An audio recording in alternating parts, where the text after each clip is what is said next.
Hello అండి, welcome to our channel. ఈరోజు నేను మీకు ఒక హెల్దీ రెసిపీని షేర్ చేస్తున్నాను. అదేనండి మునగాకు కారపొడి. అసలు మునగాకు అంటేనే ఒక మల్టీవిటమిన్ ట్యాబ్లెట్ లాంటిది. అన్ని ఎక్కువ పోషకాలు ఇందులో ఉంటాయి. సో ఇంట్లో ప్రతి ఒక్కరూ డెఫినెట్గా ట్రై చేయాల్సిన రెసిపీ ఇది. పిల్లలకి, పెద్దవాళ్ళకి, ఈవెన్ డయాబెటిక్ పేషెంట్స్ కూడా చాలా మంచిది. చాలా ఎక్కువ విటమిన్స్, మినరల్స్ ఇందులో చాలా ఎక్కువ ఉంటాయి. సో అందరూ తప్పకుండా ట్రై చేయండి. మన ఆయుర్వేదంలో కూడా ఎన్నో వందల వ్యాధులను నయం చేయడానికి ఈ మునగాకుని యూజ్ చేస్తారంట. సో ఇంట్లోనే హెల్తీగా ఎలా తయారు చేయాలో ఇప్పుడు చూద్దాం. ప్రాసెస్లోకి వెళ్ళిపోదామా? మునగాకు మనకి చాలా ఈజీగానే దొరుకుతుందండి. నేను ఒక 2-3 కట్టలు మునగాకు తీసుకున్నాను. ఇలా సెపరేట్ చేసుకోవాలి కాడలన్నీ. చిన్న చిన్న కాడలు కూడా తీసుకోవాలి. మరీ లేతగా ఉన్న కాడలు అయితే ఉంచేయచ్చు. కొంచెం ముదురుగా ఉన్న కాడలన్నీ తీసేసి ఇలా ఆకులన్నీ సెపరేట్ చేసుకోవాలి. నేను తీయలేక మా బుడ్డోడు ఏడుస్తుంటే ఎదురింటి బామ్మగారికి ఇచ్చాను. ఆవిడ క్లీన్ చేస్తున్నారు. ఈ మునగాకు క్లీన్ చేస్తూనే ఆవిడ మునగాకు గురించి మంచి హెల్తీ టిప్ ఒకటి చెప్పారు. నాకైతే ఇప్పటి వరకు తెలీదు. ఇది దెబ్బలు మానడానికి యూజ్ చేస్తారంట.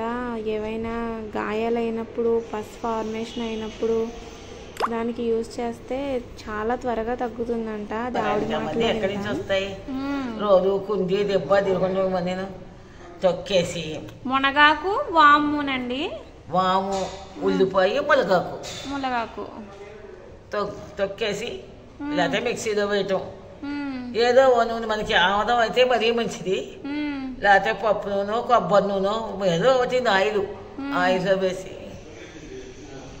పొగలు వచ్చేదాకా ఉడికించేసి పలసన గుట్టలో వేసి కాపా చేయడమే. అలా ఎన్ని రోజులు చేయాలండి? ఎన్ని రోజులు చేయాలి? తగ్గిపోయే వరకు చేసుకోవచ్చు. ఇన్ని రోజులు ఏం లేదు. అది పూర్తిగా మారిపోయి మచ్చపడిపోతుంది. ఇంకా ఆవిడ మొన్నటికండి చీము బయటకు వచ్చింది. ఆయనకి అది కాపు కాచి కట్టాను. కట్టేడికి ఎంఈఓ గారేమో, ఎండిఓ ఏమో కాపు, ఎంఈఓ గారేమో బ్రాహ్మణ, అన్నవరస అవుతాడు ఆయన. ఈయన సోదరు అనేవారు, ఆయన సోదరు అనేవారు. అంటే కట్టేసి నేను వచ్చేసాను. వచ్చేసిన తర్వాత మొన్నటికి ఆయనకి కాలు వాపు తీసిపోయి పస్సంతా బయటకు వచ్చి బాధ తగ్గిందిట. ఈయన ఆఫీస్కి వచ్చారు ఎంఈఓ గారు, ఇన్స్పెక్టర్ గారు. వచ్చి సీతామహాలక్ష్మి గారు మీ వైద్యం బాగా పనిచేసిందండి, ఎండిఓ గారికి బాగా తగ్గింది చీమంతా. ఈ టిప్ నాకు ఇంతవరకు తెలీదు. బామ్మగారు చెప్పే వరకు. మీలో ఎవరికైనా తెలిస్తే కామెంట్ చేయండి. సో విన్నారు కదా, బామ్మగారు రిటైర్డ్ టీచర్. ఆవిడ చాలా మంచి మంచి విషయాలు చెప్తూ ఉంటారు. ఈ ఫ్లాట్లో నాకున్న ఒకే ఒక్క ఫ్రెండ్ ఆవిడ. సో నేను ఎక్కువగా ఆవిడతోనే టైం స్పెండ్ చేస్తాను. మునగాకు వాటర్తో బాగా వాష్ చేసి ఒక స్ట్రైనర్లోకి తీసుకోండి. నీళ్ళన్నీ వాడిపోయిన తర్వాత ఇలా ఒక క్లాత్ తీసుకుని ఈ మునగాకు మొత్తం ఇలా వేస్తే మొత్తం నీళ్ళన్నీ వాడిపోతాయండి. ఇలా డ్రైగా అయిపోవాలి. అసలు వాటర్ అనేది ఉండకూడదు. నేనైతే నైట్ పడుకునే ముందు వేసేసాను. మార్నింగ్ కల్లా ఇలా అయిపోయింది. ఎందుకంటే మా బుడ్డోడు ఉంటాడు కదా, లాగేస్తాడని నేను నైట్ టైం వేసాను. ఒక 3 టేబుల్ స్పూన్స్ పల్లీలు తీసుకుని ఇలా ఆయిల్ లేకుండానే వేయించండి. నేను ఆల్రెడీ ముందే వేయించేసాను, అందుకే జస్ట్ లైట్గా మళ్ళీ రోస్ట్ చేస్తున్నాను. ఆయిల్ లేకుండానే వేస్తేనే కమ్మగా టేస్ట్ బాగుంటుంది. ఆ తర్వాత లైట్గా కొంచెం ఆయిల్ వేసుకుని శనగపప్పు వేయించుకోవాలి.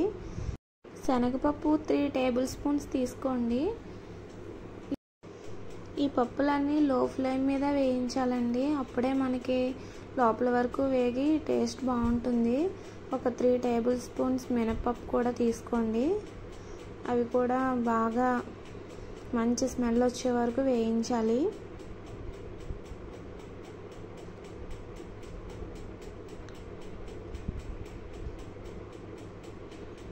3 టేబుల్ స్పూన్స్ జీలకర్ర, 2 స్పూన్స్ ధనియాలు అండ్ ఎండుమిర్చి మీ ఇష్టం అండి, కారాన్ని బట్టి వేసుకోండి. నేనైతే ఒక 6 తీసుకున్నాను.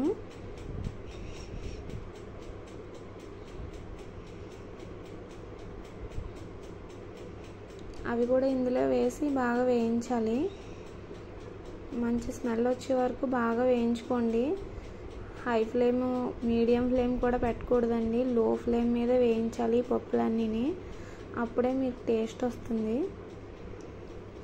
అవన్నీ ఒక మిక్సీ జార్లోకి తీసుకోండి. చల్లారి వరకు పక్కన పెట్టుకోవాలి. ఇలా ఎండుమిర్చి తీసుకుని వేయించాలి. వీటన్నిటిని మ్యాక్సిమం డ్రై రోస్ట్ చేయడానికి ట్రై చేయండి. ఒక 1/2 టేబుల్ స్పూన్ ఆయిల్ అయితే సరిపోతుంది. ఒక మీడియం చిన్న లెమన్ సైజు చింతపండు తీసుకుని వేయించాలి. ఆవాలు ఆప్షనల్ అండి, మీకు నచ్చితే వేసుకోవచ్చు. నేనైతే కొద్దిగా వేసాను, టేస్ట్ బాగుంటుందని. ఆ తర్వాత కొంచెం ఆయిల్ వేసుకుని లేదా నెయ్యి కూడా వేసుకోవచ్చు ఈ మునగాకు వేయించడానికి. ఇది కూడా చాలా లో ఫ్లేమ్ మీద వేయించండి. కొంచెం టైం పడుతుందండి, ఒక 10 to 15 minutes పడుతుంది మునగాకు వేయించడానికి. దీంట్లో ఒక 5 వెల్లుల్లి రెబ్బలు, రుచికి సరిపడా సాల్ట్ తీసుకుని మిక్సీ పట్టుకోవాలి. ఇలా బరకగా మిక్సీ పట్టండి, మరి మెత్తగా మిక్సీ పట్టకూడదు. తినేటప్పుడు ఆ క్రంచీనెస్ తెలియదు మీకు. ఇలా మిక్సీ పట్టిన తర్వాత మనం ఆల్రెడీ వేయించుకున్న మునగాకు ఉంది కదా, ఇలా వేయించుకోవాలి. ఇలా విడివిడిగా పొడి ఇలా పట్టుకుంటేనే పొడి అయిపోయేలా ఉండాలి. అప్పటి వరకు వేయించాలి మీరు. ఇలా మిక్సీ చేసుకోవాలి.